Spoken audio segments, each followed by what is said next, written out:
대리에서는 현명주의가 기본이라고 했죠. 현명주의가 뭐라고요? 본인의 이름을 나타내라. 갑이 을에게 권한을 줬으면 을이 상대방 병과 계약을 할 때 반드시 본인 갑의 이름을 표시하라. 그게 현명주의거든요. 그러면 어떤 사정이 있어서 을이 계약을 할 때 본인의 이름을 빠뜨린 게 있겠네요. 그 중요합니다. 현명하지 않았어요. 우리가 일반적으로 말하면 현명하지 않았어 그러면 내 판단이 잘못된다. 그런 뜻이 아니죠. 전혀 아니다. 본인의 이름을 빠뜨린 경우죠. 현명하지 않았어. 자, 현명하지 않았어요. 중요합니다. 이 조문을 외우셔야 됩니다.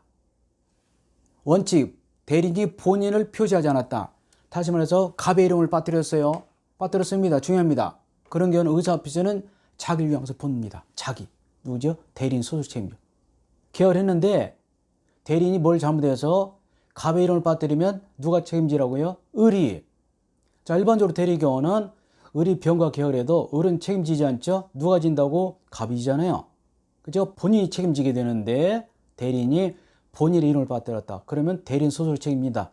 중요하죠? 대리인이 본인의 이름을 빠뜨렸다. 현명하지 않았다. 그 경우는 대리인 자기를 위한 것으로 본다. 여기서 중요한 것이 나오기 시작하네요. 우리가 처음에 용어 시간에 배운 적이 있죠? 이 시험에 자기가 본인으로 나오면 틀리고요. 문제는 본다 이렇게 하면 틀려요. 추정한다로. 그러니까 번복이 안 되잖아요. 번복. 기억나잖아요? 추정한다는 뒤집을 수 있고 본다는 뒤집지 못한다. 그럼 이 경우는 어떤 일이 있다 하더라도 특별한 이유가 없으면 그대로 대리인이 책임을 진다. 이렇게 얘기 되겠어요. 중요하죠? 대리인이 현명하지 않아서 본인의 이름을 빠뜨렸다. 그 경우는 대리인 자기가 스스로 책임을 진다. 진다. 본다가 진다죠. 그래서 시험에 자기가 본다가 답인데 본인이 추정 이렇게 틀린다는 거죠.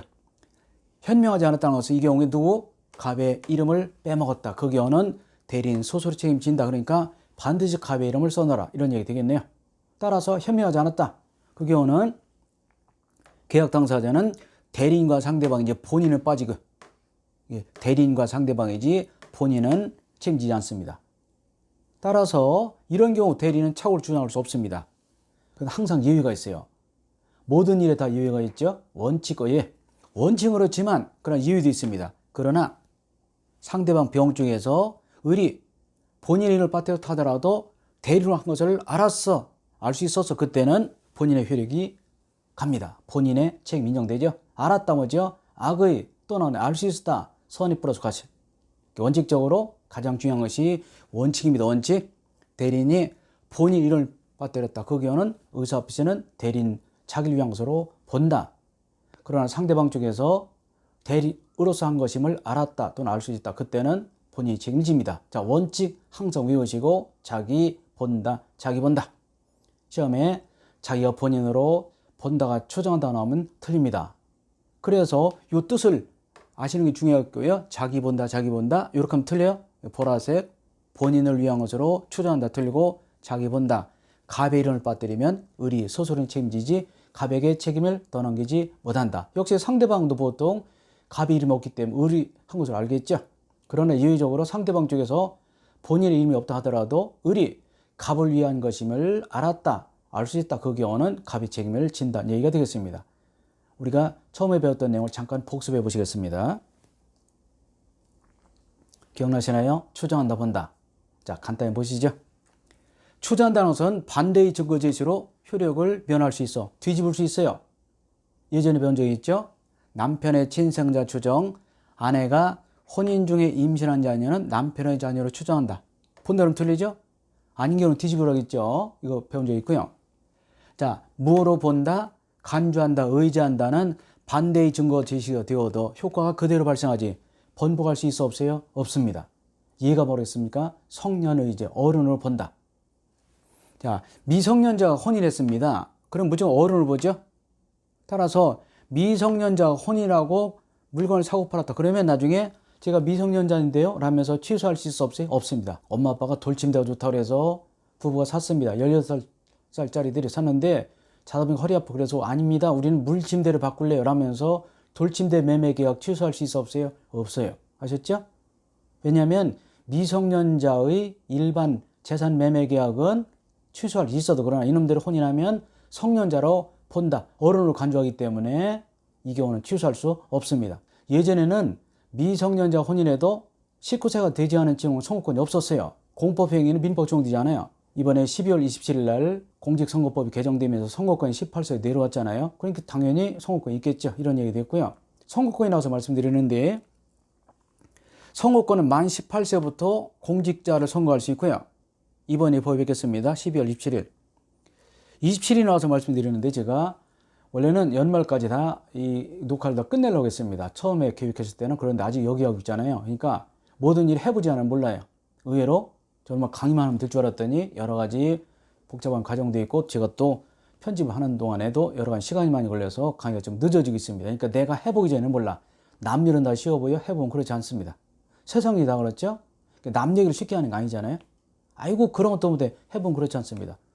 특히 중개사 공부하러 씁니다. 쉬워 보여? 사무실 많잖아요. 중개사 사무실. 그래서 보통 사람들은요, 안 해본 사람은 까짓거 이렇게 했다가 완전히 큰 거 다칩니다. 막 3년씩 걸리죠. 초반에 이걸 겁을 먹고 아주 열심히 하겠다라는 다부진 마음을 먹고 공부 시작해야 되지. 그냥 남들도 하니까 대충 하니까 이웃집 누구도 붙었다더라. 너 누구는 3달 만에 붙었다. 다 거짓말입니다. 많습니다. 3년 공부하시고 3개월 만에 붙었다. 그런 분 많아요. 그런 일 있으면 안 되죠. 뭐 공부하는 것이 뭐 죄인 것도 아니고 숨길 일도 아닌데 꼭 이렇게 자기 우월성을 나타내기 위해서 그런지 자꾸 그런 얘기 합니다. 개조는요, 중에 선생님들도요, 2년 걸린 분도 있어요. 물론 강의하느라 바빠서 그렇지만, 자유과목은 점수가 잘 나오겠지만, 다른 과목 잘 모르잖아. 그런 분 있다니까. 선생님 중에서도 떨어진 분도 계세요. 제가, 더 계십니다. 그래서 제 중에서 공부하시는 분들도 제 판례책 제가 드린 분도 있습니다. 선생님 중에서도 선생님 좀 달라고 그래요. 그런 분도 있는데, 하여간 그 만만치 않아요. 저도 2019년 말까지 이 녹화를 다 끝내고 유튜브 강의를 끝내려고 했는데 전혀 3분의 1도 못했습니다. 지금 해보니까 그렇지 쉽지 않네요. 여러 가지 일정도 조정해야 되고 제가 또 이 슬라이드도 만들어야 되고. 자, 나온 김에 이번에 하여간 법이 개정돼서 선거권은 18세부터 지금 약간 매스컴에 떠들죠. 18이면 우리나라 19이니까 고3 애들이란 말이에요. 공부할 나이에 무슨 당이 좋다 무슨 당이 좋다 그래서 고등학교 교실이 선거판 되는 거 아니냐 그런 걱정도 있긴 하지만 요즘 뭐 학생들이 어려도 판단을 잘하니까 큰 문제는 없을 것으로 보긴 합니다만은 피선거권은 선거될 수 있는 사람이야. 선거돼. 뽑힐 수 있는 사람. 선거권은 보통 우리죠. 근데 나이가 있습니다.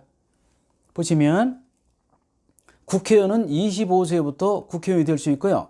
선거연제 그리고 대통령은 40세입니다. 40세. 여러분 나이로는 대개 국회의원, 대통령 될 수 있잖아요. 대개. 그렇죠? 그렇다 이번에 출마에 참으세요. 참으시고 합격하시거든. 돈 좀 벌어서. 이게 정치가 의외로 돈이 많이 듭니다. 저도 친구들, 정치하는 친구들 덜어 있는데 굉장히 힘들어요. 돈 문제로. 국회의원은 25살부터 될 수 있고요. 뽑힐 수 있고 대통령은 40세인데 제가 이렇게 수에다가 파란색 해놨잖아요. 모든 선거는 항상 수요일날 칩니다. 아셨나요? 수요일날. 왜냐면 월요일날 치죠. 그러면 토, 일, 월 놀러가 버려. 목요일날 치면요. 목금도 놀러가 버려. 그래서 가급적 투표를 높이기 위해서 모든 선거는 수요일날 친다는 거 알았으면 좋겠네요. 별게 다 있어요.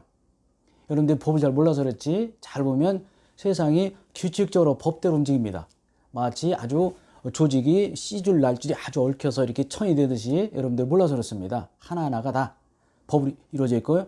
법이 없는 나라는 나라도 아니죠. 무법천지 나라도 아니잖아요. 우리가 중고등학교 때 국사 시간에 8조 법금 그런 배우잖아요. 고조선은 아마 8개 조문으로 통치했나 봐요. 제가 알기로 우리나라는 현재 시행된 법령 규칙이 3,000개 정도 되는 나라네요. 우리나라 섬이 3,000개래요. 근데 그렇게 많습니다. 그 중에서 저도 법을 다 알지는 못하죠. 다만 헌법, 민법, 형법 그리고 법과대학에서 배우는 법 정도를 보시면 나머지는 스스로 해석할 수 있어요. 보면요 이렇게 알 수 있습니다. 여러분 마찬가지죠. 민법은 열심히 하셔도 웬만한 법 해석하는 데 문제 없습니다. 법전도 볼 수 있고 또는 웬만한 법 해석하는 데 있어도 가능합니다. 이게 귀가 뚫린다는 얘기죠. 이게 꼭 필요하다. 민법은 모든 법의 모법이다. 그래서 꾸준히 하실 필요가 있고요. 하여간 이게 추저한다 본다는 앞으로도 계속 나올 겁니다. 나올 때 그때마다 외우셔야 되죠. 그때마다 외우시고 어떤 데는 제가 뜻이 왜 그런 뜻인지를 말씀드릴 때도 있고 그냥 넘어갈 때도 있는데 추정한다 본다 나오면 추정한다 나올 때는 본다는 틀리다. 본다 나오면 추정한다로 고르면 안 된다는 거 항상 염두에 두시고 책을 보시기 바랍니다. 자, 좀 쉬었다 하겠습니다.